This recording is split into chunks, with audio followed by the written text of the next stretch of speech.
Je sais pas, je parle pas bien français. Vous avez un mental d'acier. Voilà. On a vraiment le mental. Et ça, je n'ai pas hésité à le dire, Zaga. Moi, mes gars et tous les gars avec qui je travaille, ils sont abattus. Mais tous les jours, je dis les gars, c'est là même qu'on doit se lever. De penser que on va faire partie fort et je pense, Zaga, je pense que ceux qui étaient dans mon direct diront la même chose. J'ai dit que vous allez lancer une nouvelle date aujourd'hui.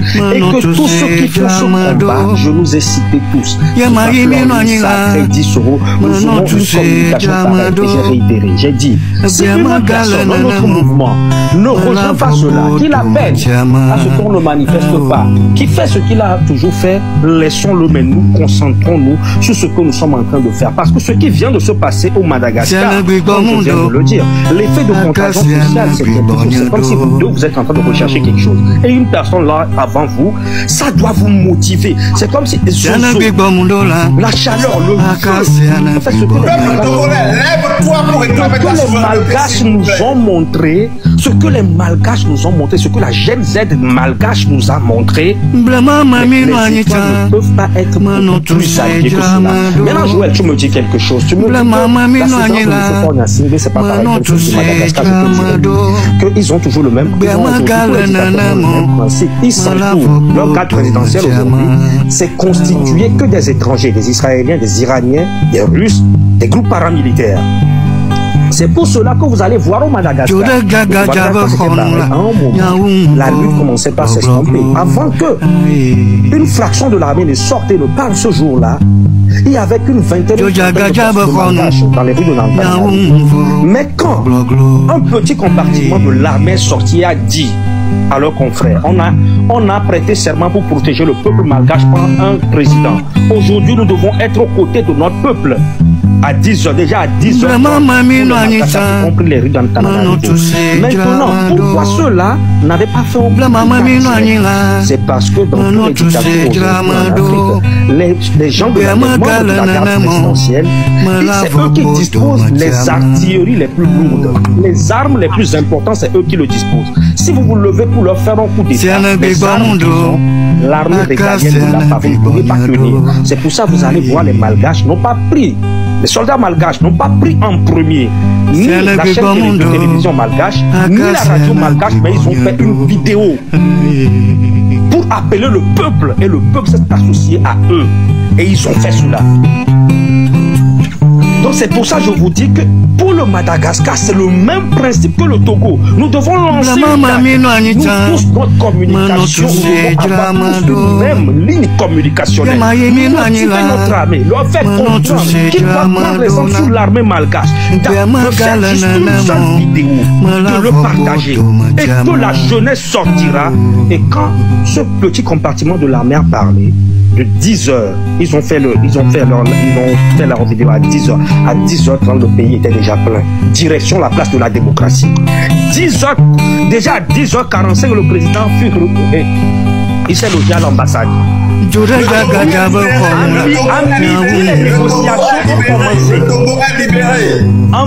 À midi, les négociations d'extradition ont commencé. Et jusqu'à aujourd'hui, c'est terminé. Dès qu'ils ont parlé, tous les corps armés ont suivi. On attend qu'ils aillent directement aller prendre la chaîne, la télévision nationale. Ça sera un suicide. C'est ce que les soldats malgaches aussi mettre notre énergie. Pourquoi j'appelle que nous devons appeler à une manifestation assez rapidement? C'est parce que ce qui s'est passé au Madagascar va motiver. Ce qui vient de se passer, c'est quelque chose qui va brûler dans le cœur des Togolais. L'effet de contagion sociale. Mais si on attend 2 semaines, 3 semaines après, avant de faire l'appel, en fait, ce feu qui est en nous va complètement s'estomper encore. Aujourd'hui, tous les Togolais sont en train de voir, même dans les casernes aujourd'hui, tous les soldats togolais, je pense qu'ils sont en train de se dire pourquoi nous on ne peut pas faire comme l'armée malgache. Donc, assez rapidement, en fait, le fait de lancer une nouvelle marche, de lancer un nouveau rassemblement, c'est la chose la plus imminente possible aujourd'hui. Parce que je pense que dans le cœur de tous les Togolais... appeler les forces d'opposition qui sont sur place de soutenir ce mouvement-là. Mais la Gen Z n'a pas besoin de ça. Mais il faut voir. Mais il faut voir. En sourdine, sinon ils vont entendre. Ils sont là, ils nous écoutent. Mais justement, mais ça va se passer. Ça va se passer. Ça va se passer. Aujourd'hui, la Gen Z, en fait, la Gen Z qui a mené le mouvement au Népal, au Madagascar, c'était pas des politiciens, hein, c'était juste des jeunes. Hein. Ouais. En fait, c'est des jeunes qui étaient limite fous. Et le jour-là, au Madagascar, on n'avait même pas 200 personnes qui étaient dans les rues. Mais c'est l'appel. C'est comme si les militaires ont appelé leurs confrères militaires à poser leurs armes, à être aux côtés du peuple. Et à appeler le peuple pour les soutenir. Donc ils étaient aujourd'hui, et l'armée et le peuple, contre le règne de M. Rajolivana. Il suffit juste d'avoir une portion de l'armée. Il suffit juste que 10 personnes de l'armée parlent. Il suffit que 10 personnes de l'armée, que 10 personnes de l'armée fassent une vidéo, appelez leurs confrères d'armes, posez les armes. Et vous allez voir comment le peuple va sortir. Et le peuple, et l'armée sera devant. Pour exprimer leur loyauté envers le peuple.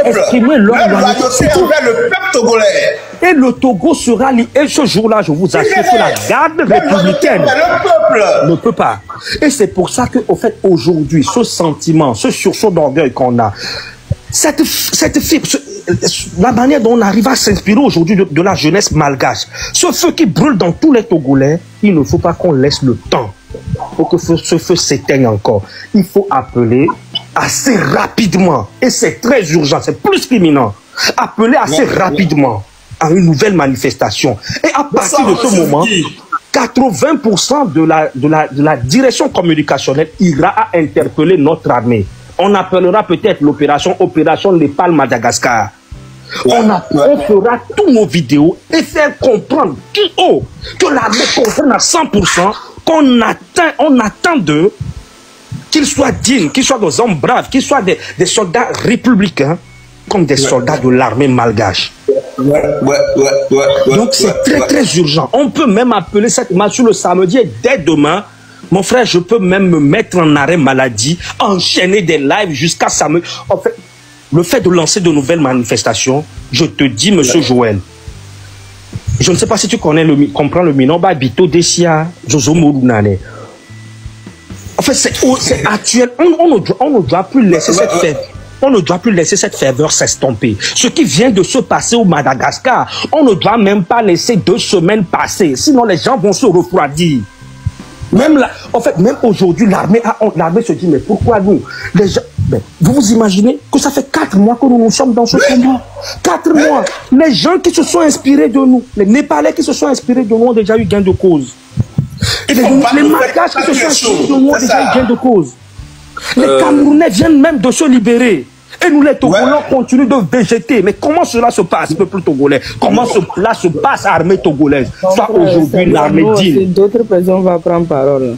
Bien sûr que je vais vous laisser passer, il n'y a pas de souci. Mais j'avais quelque chose de très urgent. Tapotez le live, s'il vous plaît. Tapotez le live. Je pense que c'est très urgent de lancer une nouvelle manifestation. Ouais, bon, en tout cas, ce que tu as dit, c'est ce que la plupart pensent, ok? Que c'est urgent, tout ça. C'est urgent de libérer le Togo, mais il faut pas en fait se précipiter. Il faut organiser bien les choses. On a déjà lancé plusieurs mots d'ordre. On a vu comment les choses se sont passées. On a appris beaucoup de choses dedans. Nous sommes là en train de comment on appelle-t-on, consulter beaucoup de personnes. Peut-être que toi aussi, hein, il y a bientôt les gens vont te consulter, vont t'appeler ou voilà. Et nous sommes en train de voir tout le monde, on rassemble tout le monde pour voir comment vraiment lancer vraiment une très bonne manifestation très bientôt. Hein, voilà, mais on ne se précipite pas parce que si on se précipite, c'est comment les choses vont aller. Donc du coup, on va aller vraiment sur un bon truc où on sera vraiment au moins à 80%, on sera ensemble. C'est terminé, engagé. Okay. À 80%, on sera ensemble. Parce que, comme il a dit tout à l'heure, que les Népalais se sont levés en 3 ou 4 jours, ils ont parlé, ils ont parlé. Moi, je crois qu'ils ont pris genre 2-3 semaines. Je suis allé regarder comment ça a commencé au Népal, tout. Les gens ont commencé à faire des vidéos depuis 3 semaines. Et après, il y a eu le mot d'ordre, le premier. Et ça a duré pendant 3 jours. Mais en aucun cas, comme je te le répète encore, en aucun cas, des Népalais ont fait des vidéos pour insulter ceux qui dénoncent le pouvoir.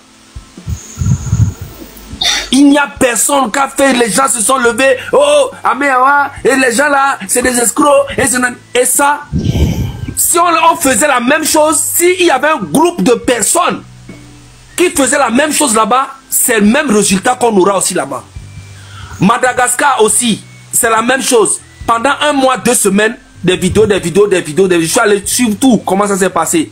Il n'y a eu personne, un malgache, ou bien des malgaches, un groupe de malgaches qui se sont levés pour contrecarrer la Gen Z, pour dire que non, c'est des faux, c'est des trucs, il n'y a eu personne. Les gens ont suivi le truc et personne n'est venu dire, il n'y a pas eu un truc de c'est moi qui dois être devant, c'est l'autre qui doit être devant. Non, si c'est pas moi qui est devant, c'est l'autre qui ne... Non, l'autre là, il n'y a pas eu ça. Je pense qu'aujourd'hui, les Togolais comprennent beaucoup et savent qui est qui aussi. Le problème, le vrai problème qui a fait que cette lutte-là, la lutte n'est pas gâtée, la lutte n'est pas ça, juste ralentit un peu l'élan du truc. Et je trouve que c'est une bonne chose aussi, parce que les Togolais aujourd'hui, ça leur a permis de voir comment les choses, qui n'est pas quoi, et qui fait quoi et qui ne fera quoi. Donc aujourd'hui, je pense que si on est ensemble même à 50%, ou bien on est ensemble à 80%, les 20% qui font du désordre là. Ils n'atteignent même pas 20%. Voilà. Ça je tiens à te le dire. Et donc, ils ne sont pas représentatifs. Ne vous inquiétez pas. Le Togo va changer. Et c'est pour très bientôt. Et moi, si je disais que c'était urgent... Le Togo est libéré. Le Togo... Écrivez ça dans les commentaires, s'il vous plaît. Le Togo est libéré. Le Togo est libéré. Le Togo est libéré. Mais il faut que le Togo soit libéré. Parce que, écoutez, lorsqu'on me parle de M. Renaud Agodjo, moi, ça m'inquiète un peu. Je dis, mais pourquoi l'avocat... Pourquoi présenter l'avocat de Mme Ricard Madougou, alors que nous avons des hommes de qualité dans cette opposition? Est-ce que M. Foya Singbe n'a pas à ça mettre derrière quelque part? C'est des questions que je me pose. C'est des questions en tant que citoyen béninois simple. Je me pose ces questions-là. M. Foya Singbe, est-ce qu'il est tellement attaché à Mme Ricard Madougou au point de soutenir la candidature de M. Renaud Agodjo, l'avocat de Mme Ricard Madougou, juste pour faire libérer son ami Madame Ricard Madougou? Ça, c'est des questions qu'on se pose. Non, ça, petit ami, vous mettre petit à côté. Non, moi, je ne peux pas le dire. Je ne peux pas le dire. Je préfère dire ami, conseiller, voilà. Mais voilà, moi, excusez-moi, si je parlais d'une lutte urgente, c'est pour que le gouvernement parce que ce gouvernement a tendance, il s'inspire beaucoup des autres. Si vous avez vu qu'ils ont modifié la constitution, c'est parce que au Gabon, Ali Bongo a fait une élection présidentielle qu'il a perdue, mais qu'il a, voilà, ça a mené de petites tensions et c'est là où on l'a renversé. Faure voulait éviter directement, parce qu'il faut comprendre celui qu'on combat aussi. Faure voulait éviter directement cela, il supprime les élections pour ne pas vivre la même chose. Et même ce qui s'est passé aujourd'hui au Madagascar, Faure commence par s'en inspirer. Ce que je me dis, c'est qu'on ne doit pas le laisser le temps même de se préparer. Aujourd'hui, les ancêtres sont debout. Les ancêtres sont debout. Quel que soit ce qu'il va faire, il va échouer. C'est la fin de ce système. En fait, ce que beaucoup de personnes ne comprennent pas, est que, en fait, Foya Singbe a beaucoup plus peur de l'armée. Monsieur Joël, c'est toi qui dis qu'il ne faut pas qu'on va insulter. C'est quelqu'un qui écrit Ronvé là, un Jojo 24 là, qui a écrit Ronvé là-bas là. Et chers amis, mais écoute, chers modérateurs, s'il vous plaît, si quelqu'un insulte, il faut muter la personne, ne la bloquez pas, même mutez-la s'il vous plaît. Il n'y a pas d'insulte ici. Voilà. Je te dis, merci beaucoup à vous. L'Amazon à ma vie. Merci beaucoup. Ce que les gens ne comprennent pas, Foya Singbe a beaucoup plus peur aujourd'hui, plus que jamais.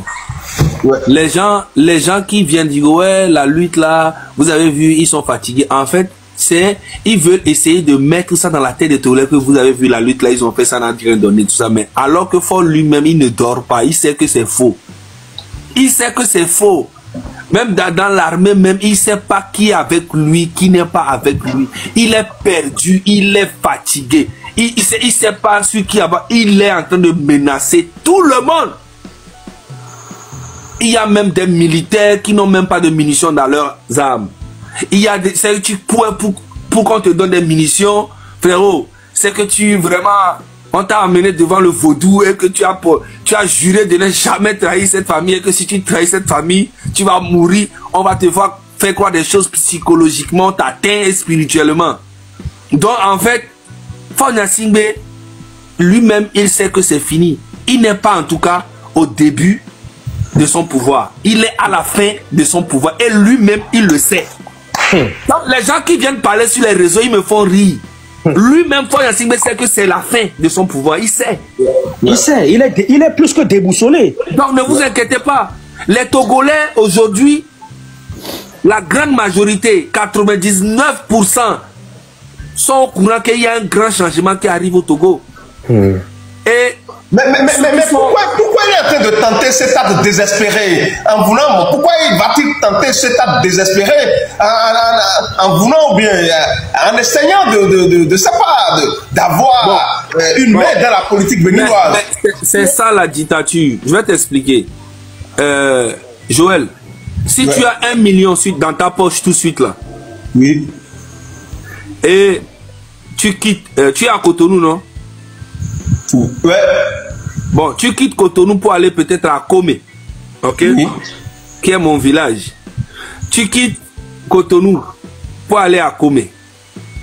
Tu arrives à Komé et tu te rends compte que sur la route, tu as perdu 900 000. Hein? Il te reste combien? 100 000. Est-ce que tu vas t'énerver et jeter les restes de 100 000 là? Ah, du tout pas. Ah, c'est ce que Faure est en train de faire. Tu vas me dire. En fait, au lieu de garder les 100 000 qui lui restent, il s'énerve pour jeter en fait les 100 000 là. C'est ici il va partir zéro. Il veut jeter les 100 000 au Bénin. Voilà. Qui lui arrive. Les gens comme M. Zaga là, sont en train de lui mettre la pression au fait. Quand ils prennent comme exemple le Bénin, tu as vu, il avait dit le Bénin n'était pas si développé, tout le monde venait à Lomé pour faire la vie. Mais aujourd'hui, maintenant, la roue a tourné et les Togolais sont en train de se rendre compte que voilà, en Côte d'Ivoire, c'est en train d'avancer. Même le Niger, le Mali se sont révoltés. Le Bénin qui en œuvre a commencé. Donc, c'est des pressions. Tu vois, c'est la pression. Et c'est pour ça qu'il finance. Il veut avoir la même pourquoi partie. ne peut-il pas, Madame Vivaski, pourquoi ne peut-il pas simplement démissionner? Il a déjà fait plus de 20 ans au pouvoir. Il a beaucoup de crimes. Il a beaucoup de crimes sous son cou. Il peut négocier son départ. Il peut quand même négocier son départ. Il n'y a aucune négociation. Tu as vu ce qu'il fait face avec... Il n'y en aura jamais. C'est ça, c'est ça. Tu as Il n'y vu en comment aura Nicolas jamais. Sarkozy Il n'y est a en pas train de finir. négociation avec lui. Tu as vu comment Nicolas Sarkozy est en train de finir avec l'affaire de... Quelqu'un